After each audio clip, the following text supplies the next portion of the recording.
Welcome YouTube. Today I want to discuss whether my tank boss has lost his position. Has he been dethroned? So let's talk.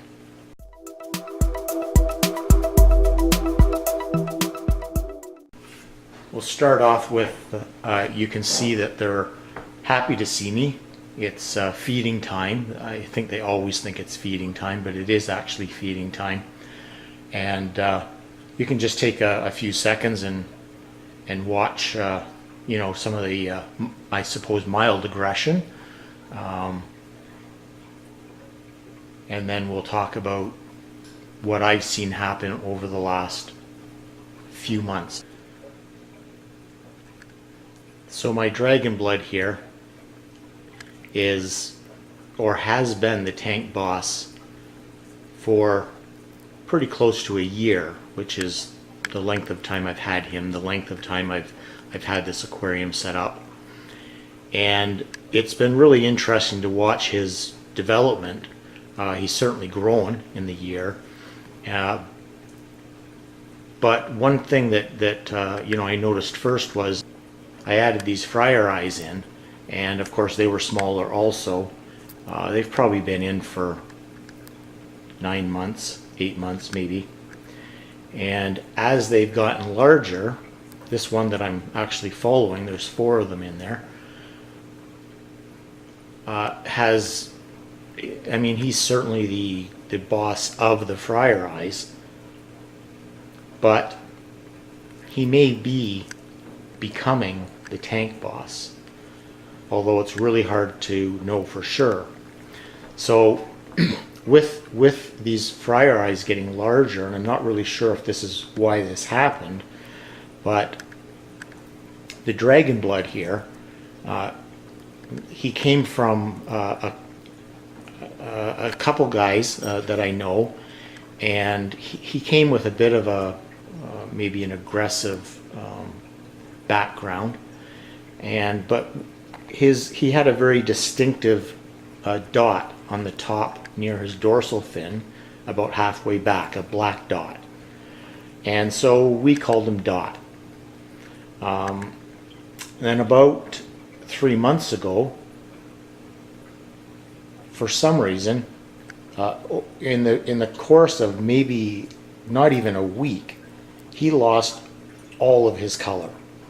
It was like each scale was falling off one by one.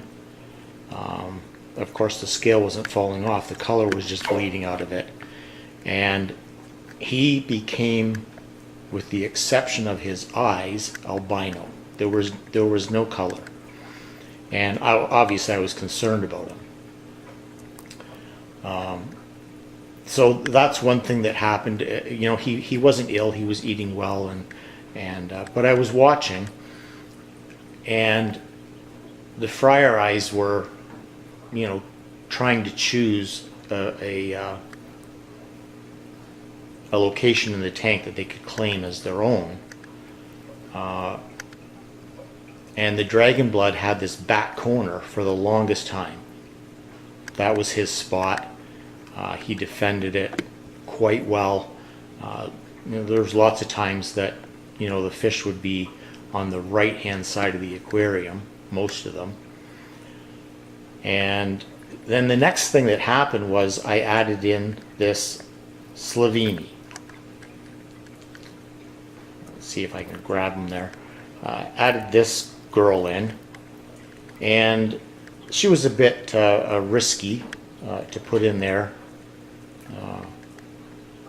but I gave it a chance. And she doesn't really fight, but it's interesting to watch her fight, because what she does, if the dragon blood challenges her, she just puts her side to him, and he just pushes her out of the way. It's almost like she's saying, hey, chill out, I'm going to be here. And so this added to the dragon blood's problem of trying to maintain his leadership, let's say. And so the Sloveni wanted a spot right about back there. And of course that was right beside the dragon blood spot. So they, you know, they tried to, I suppose, cohabitate in that small area. And then all of a sudden one day, you know, this front corner was also popular with the friar eyes. And all of a sudden one day, there's a big mound, and you can see it at the back corner there, of sand. And the dragon blood is no longer holding that spot in the tank. Although he is trying to create a new spot right in the center at the back, where I have that sponge filter, which the sponge filter is another story, so we'll leave that for another day.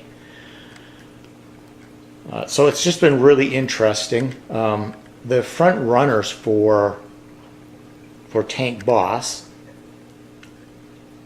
are this OB, and then I have my Blueberry OB.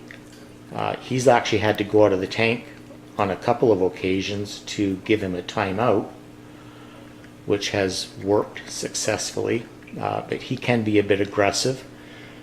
The Friar Eyes, the one, particularly the one male, the dominant male in the group, which is this one. It's just a stunning fish. And